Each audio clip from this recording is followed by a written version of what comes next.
Okay, so for those of you who don't know who I am, my name is Billy, and myself, alongside my wife, Monica Kay, we are the co-directors of a dance company called Kizomba Harmony, which is based in Houston, Texas, although our community and platform is now international, but we're based in Houston, Texas. And the reason that I'm making this video is there have been a lot of conversations in the dance community and outside the dance community about racism, inclusion, sexism, a lot of things that are plaguing our community. And whether it's because of COVID and the fact that we now have more time to, I guess, talk about things, or, the rise of cancel culture or whatever, a lot of people are talking about things that they haven't really talked about much before. But some things we've talked about over and over again. And specifically in the dance community, there's been a lot of talk about the lack of inclusion for certain demographics. Black women being one that's really being talked about right now, both social dancing wise and professional opportunities wise. And so I'm going to talk about that. And the reason I'm going to talk about this, we've been for many years now advocates of building an inclusive community. And, a few years ago, the same topic of conversation came up, and there were discussions and people talked about it. But a lot of the people who were talking then were having the same conversations now. And I'm not saying that it's a waste of time to talk about things, but this is usually the kind of thing that happens. People say, okay, what's going on? You solicit feedback, and then nothing happens, right? Just like with a lot of politicians, when there's an issue, what happens? It's like, I'm going to put together a task force and we're going to do some stuff, right? It's basically a kick the can down the street kind of thing. And in my case, I think that although having discussions is important, the only way to really fix these issues of inclusion is to create spaces that are truly inclusive. And that's not just being inclusive to one demographic, that's to everybody. So before I get into it, so the purpose of this video is going to be how we built our community to be as inclusive as it is. I'm going to talk about what an inclusive community is and what it's not. And I'm going to talk about what you can do to help build or be a part of an inclusive community. And it'll be depending on, if you're an organizer, artist, or someone in a position of relative influence, there are some things you can do extra that people who are just social dancers can't do. But even if you're just a social dancer, and I say just a social dancer, not to denigrate you, but what I'm saying is no matter whether you have a title or whatever your title or job is, you can be a leader just by taking a stand on something. So there's a lot that you can do, even if you don't have one of these positions of relative influence, and I'm talking about that. So first thing, what do I mean when I talk about an inclusive community? Because again, right now, and maybe it's Black Lives Matter combined with COVID, combined with a lot of people just being frustrated about a lot of things that are going on in our society, racism, rape culture, homophobia, a lot of things. A lot of people are getting fed up, and cancel culture is about to really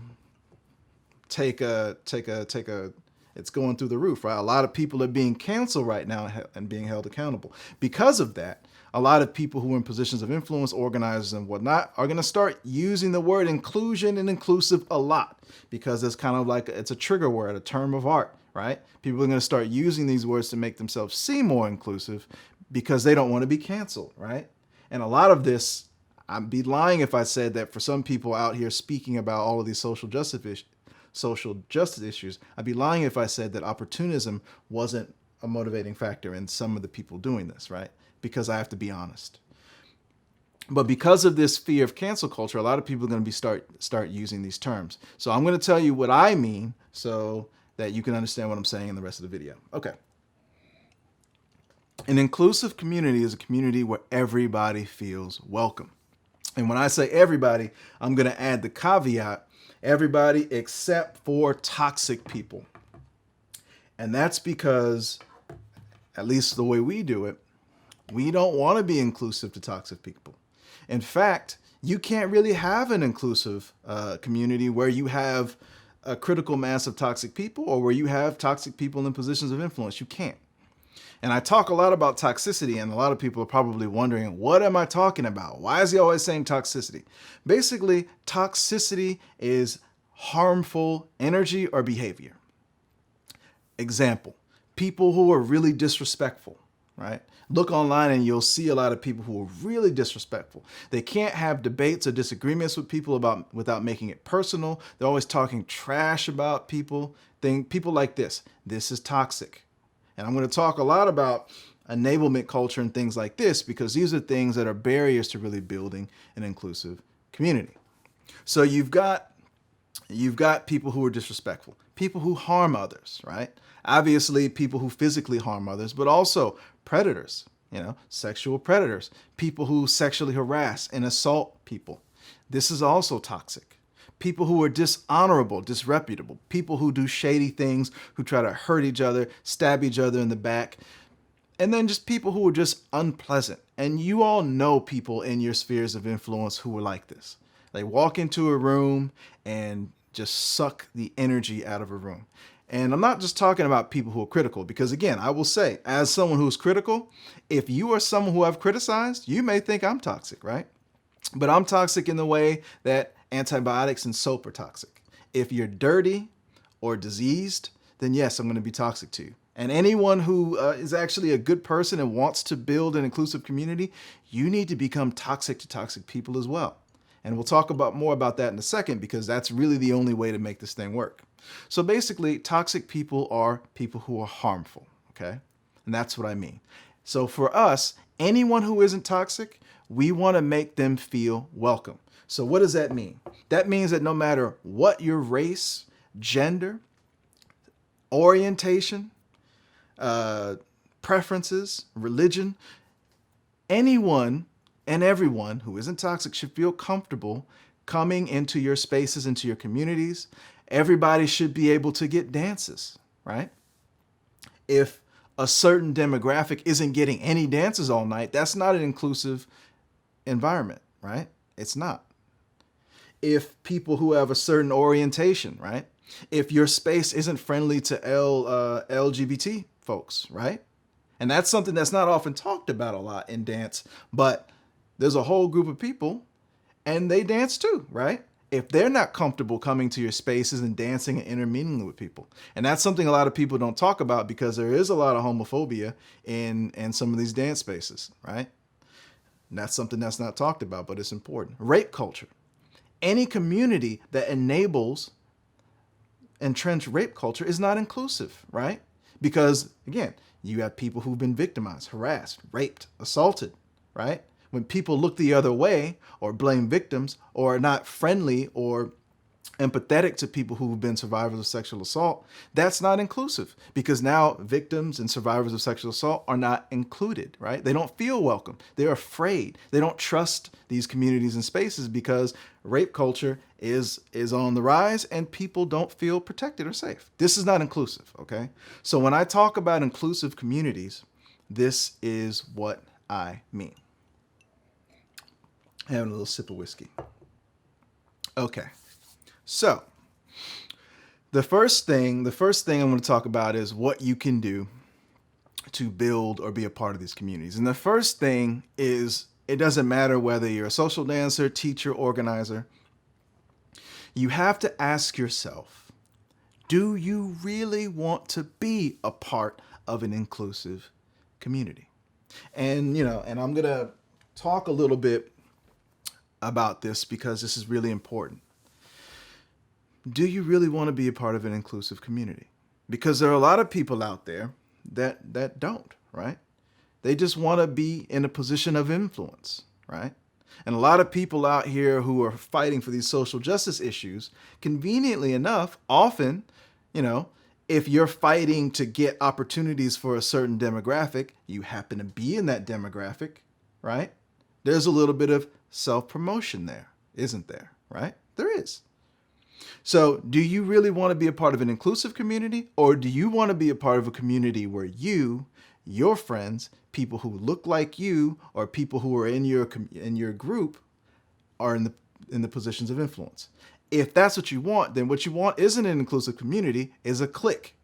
If you are a cliquish person and you're comfortable in the cliquish environment, you're not going to be able to create an inclusive environment. And the reason is because it starts with the people in the community, especially people in positions of influence who set the example. If you don't have those people setting that example, you cannot build an inclusive community. You can say inclusive, you can say you're inclusive, you can do performative things like post things on social media, but you can only do it for so long, right?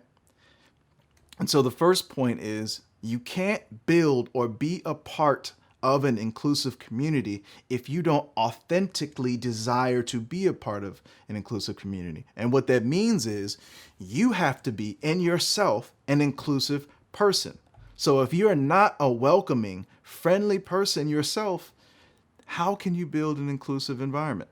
And this is something that everybody watching this needs to think about. If you are a cliquish person and you feel most comfortable in cliques, and I say this because a lot of the dance scene is cliquish, and there are people who don't like being called cliquish, but they are cliquish. And what the cliquish vibe ends up leading to, things like toxic enablement, right? You look the other way when your friends do something wrong, but then you want to criticize other people who are doing things wrong, and then you clamor for respect when you over here enabling people who are disrespecting others, as long as they're not disrespecting you, right? This toxic enablement syndrome, or like maybe I made up a new thing, toxic enablement syndrome, it's led to all sorts of harm and mediocrity. So if that's where you feel comfortable, you can't do it. You cannot create an inclusive environment if you yourself are not an inclusive person. For Monica and I, my wife Monica, we're co-directors of Kizomba. We're welcoming, inclusive people. That's our personality. So when you go to our events, it's easy to see that, because I always say that an event is a direct reflection of the organizer, right? Direct reflection of the organizer. So if the organizer of an event doesn't believe in or practice a certain ideal, you're not going to get that in the community unless everybody else in the community has that ideal. But then usually if everybody else did, then they wouldn't be in a position of influence, would they? They'd be pushed out in favor of people who actually have the proper, I guess, principles, right? So if you've done some soul searching and like, I do want to be a part of a community where everybody feels inclusive, what can I do? Okay. And this also is going to be the same for social dancers and organizer, artists, whatever. You have to be the example. And I say this because I know I often say that it starts with people in positions of leadership, and it does. But I don't want to leave out the people who are not in the positions of leadership or influence and make them feel like they can't do anything. Because you can. Even if you're not in a position of influence or leadership now, there's a lot that you can do by setting an example, taking a stand for something, and therein you become a leader. If you yourself are someone and you go to a party, you dance with the same people, right? And this is a problem, and I'm going to talk about Kizomba, but also in every dance community and also in society. But yeah, we're going to talk about dance community right now. If you're someone who only dances with the hot young things, if you're someone who only dances with people who are advanced, basically people who are going to make you look good or give you something that you want, you're not inclusive. You can't build an inclusive community when you yourself don't practice inclusion in your social dancing choices, right? On the social dance floor, in most dance floors, Black women, darker women, especially the darker ones, women who are bigger, older, and who are less experienced, like beginners. These are the women who generally don't get asked to dance. So if you're someone who wants to create an inclusive community, whether you are a social dancer or whether you're in a position of relative authority or influence, this is something you need to look at. So you go to your average social, right? You have your dance floor, you have your DJ. A lot of the times, the ladies who are not dancing are either sitting down or standing around the circumference of the dance floor, right? The ones who are hopeful tend to be standing around the edge of the dance floor. And those who are, I guess, like, man, whatever, I'm tired of waiting, will sit down at even sometimes against the wall, right? So what I do and what Monica does, we go and that's where we look to dance. We pay attention, particularly in our events, but we tend to do this wherever we go, but particularly in our events. And that's the one thing that's going to be different for organizers versus social dancers. If you are an organizer, you absolutely need to be doing this. And if you're not, you don't deserve to be supported. When I first started talking about this years ago, I got a lot of pushback from people who were like, well, I'm grown, I should be able to dance with who I want. You can't tell me who to dance with. Fair enough. I can't. But if that's how you feel, you're not the core of what we're trying to build. My focus is not on having you be a part of our community. I'm not going to say you can't come, but that's not my focus, right? My focus is building a core of people who do feel like that, who do like to dance with everybody. And then that's what we build our community around, right? And that's why I say this is not something that you can fake. It has to be genuine. It has to be genuine. Otherwise, it's just performative and people are going to see through it. Even if it takes a year, they're going to see through it. Because most spaces in the dance community are not inclusive, this may piss off a lot of people. If your event is not inclusive, if there are a lot of people who go to your event, pay money for your event, and they feel left out. Now, again, every event might have one or two people, you might have exceptions here, but if people, especially social dancers, are not feeling included at your events, it's your fault as an organizer. Because you look at it, people who are not cliquish tend to create inclusive atmospheres. People who are knee-deep in cliques don't. If you are a part of a clique, it's going to feel inclusive because you're in the clique. But the difference, and like, put a note on this, guys. The difference between a community and a clique is not how it feels when you're inside. It's how it feels when you're outside. I'll say it again. The difference between a clique and a community is not how it feels when you're on the inside. It's how it feels when you're on the outside. Okay? So there are a lot of people, and a clique is basically a group of friends, and that's what they'll say. People in cliques don't say clique, right? Clique is a trigger word for cliquish people. People in cliques hate to be called cliquish, even if they are, because to them it just feels like these are my friends getting together. That being said, even if the leaders in your community are not inclusive, you as a social dancer can be inclusive in what you do. In so doing, you are now the leader, right? It doesn't matter if you're an instructor or not. You're now a leader in someone in a position of influence because of the example you set. Be the example. Dance with people who aren't getting dances. Because it's the right thing to do if you want to be inclusive, but also because a lot of the best dancers are not necessarily going to be the ones who you think are going to be the best dancers based on your stereotypes and your sexual preferences. Some of the best dances I've ever had are with older, darker, bigger women. They're lovely to dance with and have really good energy, tend to be very appreciative because if you're at an event and they're not getting dances, they tend to be very appreciative that you actually see them and value them and ask them to dance. And so the energy of the dance becomes through the roof. With teachers, this becomes something that you can do in your classes. When you create the culture in your classrooms that everybody dances with everybody, nobody feels left out. All right? So you don't have to be like, okay, I'm going to dance with the black women now, right? Because again, that's what's happening right now is people are like, how do I take care of the black women? Which is a good thing because black women are the least privileged demographic in social dance right now.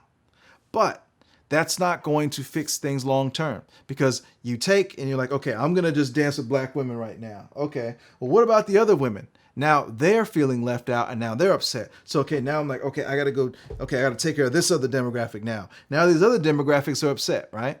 The only way to really fix it is to look at who's not getting danced with, who's not getting attention, who's not feeling involved and get them involved, right? Look at the people who are not getting involved. That's what we do. We look and see. If you've been sitting down, and I'd see, if you've been sitting down for more than, say, 20, 30 minutes and you look like you want to dance, I'm going to come to you. If somebody comes and asks me to dance, I'll dance with them. But as soon as I'm free, I'm going to go try to find you. That's what everybody needs to do if you want to create an inclusive space. But it won't work if you don't authentically want that. If you want to create an inclusive environment, you can't enable anything that's going to make people feel not included. Any sort of disrespect, toxicity, choosiness, you can't enable it, even if it's coming from your friends. And this is why this is important. If you're in a clique or a tight-knit group of friends, it's going to be difficult to stand up against your friends on these things because you don't want to be ostracized. You want to be accepted. A lot of us want to feel like we're part of the group. When you go against the grain, you're no longer going to feel like a part of the group, right? Because that's often how these cliques and these tight-knit groups work. So fight this toxic enablement culture. Just because someone is your friend, your countryman, someone who hasn't done anything to you, wrong is wrong. And anything harmful needs to be called out and cannot be enabled. If you do enable this bad behavior, you cannot build an inclusive community. It just doesn't work that way. Okay? So these are the things that you can do right now. And the last thing before we start talking about the professional side is listen when people tell you about their experiences, right? If someone tells you, just like in rape culture, if victims or survivors come to you with their stories, believe them. With this, if people are not feeling included, especially if you are a leader or an organizer, if you get feedback, like say from one of the questionnaires that we're going to be making and stuff like that, if you get feedback, listen to them. Listen to how people feel. There was recently a discussion, and here's the interesting thing, and we'll talk about that at the end. There was a discussion where it was like, black women sharing their experience and black men gaslighting them and basically saying, they're basically saying, I don't believe you. I haven't experienced that, right? Black women were saying, I feel overlooked. And they're like, me. Now, again, these are still men who've been supported and enabled by these same people for years. And I'll talk about that at the end, right? Why are you supporting and enabling people who don't really care about you? But that'll be my last point. But yeah, don't enable people. Don't enable people. And when people in your spheres of influence come to you with their stories, listen to them. Listen to them. And the last thing I will talk about is, before I switch to the professional thing, if you're not a person in a position of leadership, you're not an artist or whatever, or an organizer, you still have a lot of power. And what you do is you have the power of who you choose to invest in. I often see people on Facebook constantly talking about how they're not getting dances, they don't feel appreciated. And I want to go on their posts so bad and say, why do you keep investing in these events and in these people when you go to these events and you are not being appreciated? Right? Why are you investing in people who don't care about you? Why are you investing in events that don't cater to what you want? Do you want to really be a part of these groups and cliques so bad that you'll waste your money on something that doesn't add value to your life?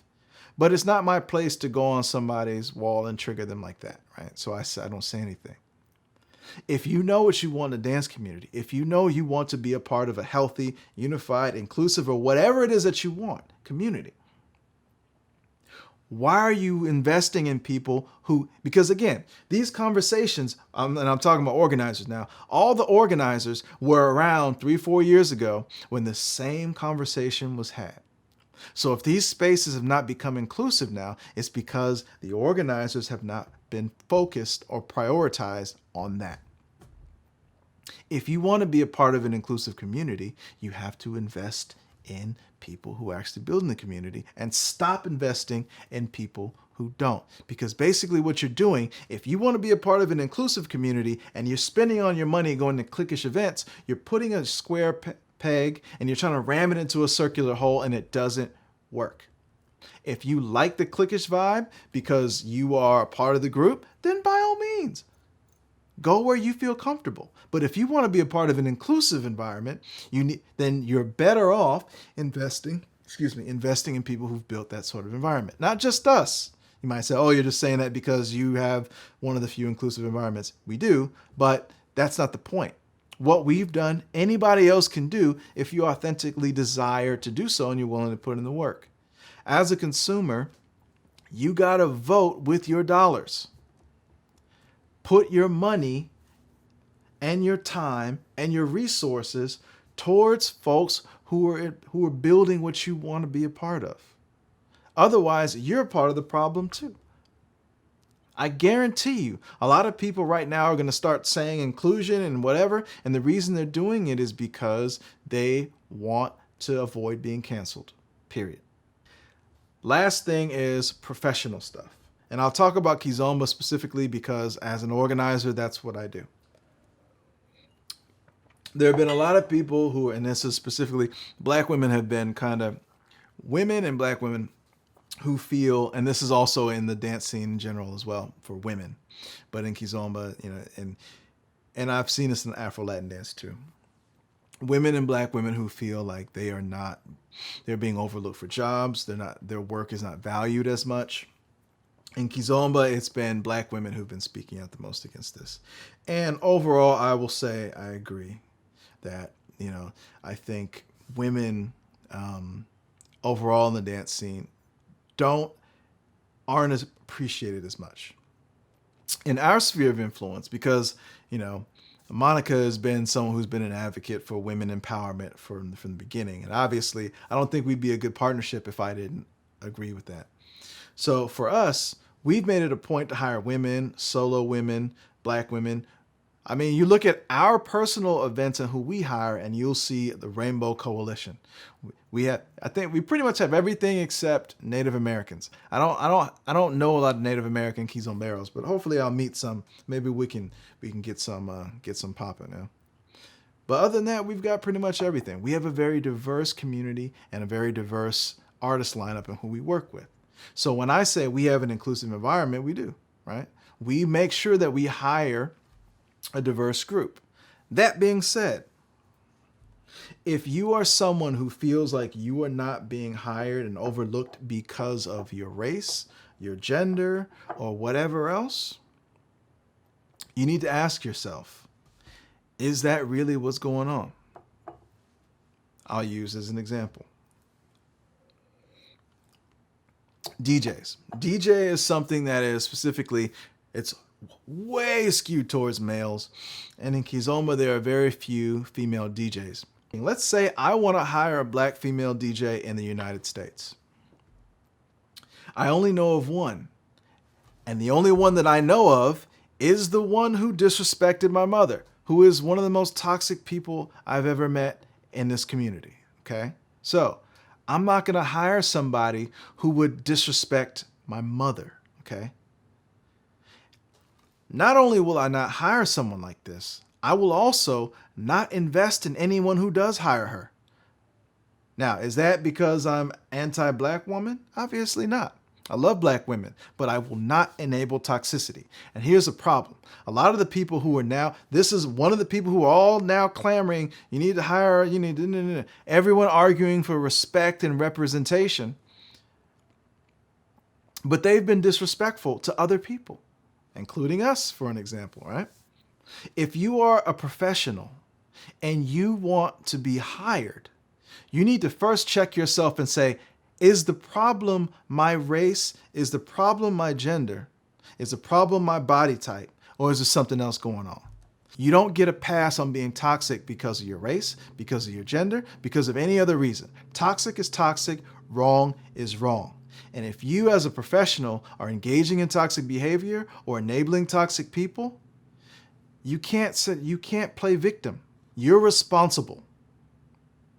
Because while the truth is there are people who are being overlooked, a lot of the people beating the drum the loudest right now are not the people who should be the face of the movement, if you understand what I'm saying. Because people will swear up and down that the reason I'm not where I want to be is because of what I look like, when the real reason is because of the way you treat people, because of your energy and your choices. Any organizer who's truly building an inclusive community is going to be very sensitive to making sure that their community has good energy. And I'm speaking from experience because we've built such a community. And we understand that toxicity will destroy inclusion, period. And our whole thing, quality, integrity, inclusion, fun, right? Toxicity will destroy all of that. So the accountability has to start with you. If you are a toxic person today, you don't have to be a toxic person tomorrow, right? But what you do have to do is what I call owning your shit. You have to own your shit. That means you have to apologize, make things right, and change your behavior. I think any organizers out there or people in positions of influence who want an inclusive community, you can't hold grudges with people who get their stuff together, right? Because a lot of people who are inclusive today, who are not inclusive today, maybe you'll watch this video and want to be inclusive, right? You can't keep hammering on people who are trying to do better, but you first have to be held accountable. So everybody out here who's trying to hold other people accountable for racism, for sexism, for rape culture, for whatever it is, if you haven't held yourself accountable first for the bad things that you've done, then you're a hypocrite and your message will get lost. Now, that being said, if you as a professional are not toxic, are not enabling toxic people, are not the kind of people who disrespected my mother, who disrespected my family, and you have a quality product, here's the next thing you need to look at. Who are you investing in? I can tell you as organizers that for us, we tend to give the first priority to people who've actually supported our events. Right? So if you're someone who's never supported any of our events and then you jump up and expect to be hired as a professional, why should we give you an opportunity over someone who's actually supported us? Someone who's been to our events, someone who's actually seen the vibe and things like that. That tends to be the main way we hire now. If you're not world class, that's what we look at. Either you need to have a world class product, or we need to like your energy and vibe because we've gotten to know you. So if you haven't done that, then, I mean, again, the buck stops with you right there. Now, that being said, if you are someone who has a good product, you have good energy, you're not toxic or enabling toxic people, then the next thing that you need to do is start supporting people who actually want an inclusive environment, right? If you're a DJ or a teacher or whatever, start going to some of these events and just go as an attendee. Go and get to know the people at these events. There are people who have been marginalized, and often in hiring, it's women, Black women, but women in general as well, okay? And this is true. And as organizers, we do need to look at that. Now, the solution is not hire somebody because they're Black or hire somebody just because they're a woman or hire somebody. No, that's like a quota system, and that's not going to work. You have to always, first and foremost, hire based on quality. Now, there are people who will say, well, people hire mediocre folks because there are friends over here and there. This is true, but that's also wrong. The answer isn't to do the same thing just in your benefit. The answer is hire people based on the quality of their product and don't overlook people just because they look a certain way, right? That's what we do. So yeah, that's all I got on how to build or be a part of an inclusive community. This is how we did it. We listen to people in our community who give us feedback. We ask ourselves a lot if what we're doing kind of jives with our vision, and we constantly check ourselves. We set an example in how we personally act in the dance community. We work hard to keep toxicity out. We don't enable people, even if they're our friends. We don't enable toxic behavior. And we invest in people. We look to see if people are being overlooked. We invest in them. Now, for us, we didn't have to specifically say, okay, I'm going to hire this demographic, that demographic. It kind of ended up working out organically for us. But sometimes we will definitely focus on people who haven't gotten opportunities, right? It may not necessarily be based on your race, gender, whatever, but we'll look and say, okay, who are people who are working with us and investing in us and working hard? We want to help them build their own platforms, so we're going to give them opportunities. I hope that you guys have found some value in this. And yeah, everybody out there who's working to build inclusive communities, I appreciate you. What you're doing is very important. I think there's a culture shift happening right now. People are starting to feel a lot more fed up with things and a lot more discerning, and they're thinking a lot more about where they spend their time and energy.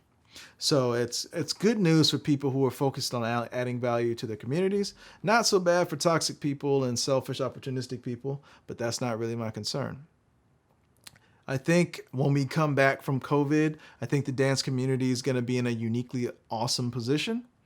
And I look forward to being a part of that. To everybody else who's a part of the solution, I salute you. I appreciate you. Feel free to share this video or the repost that I do if you found value in it. And thanks everybody for commenting, sharing, watching. Yeah, see you next time. Peace.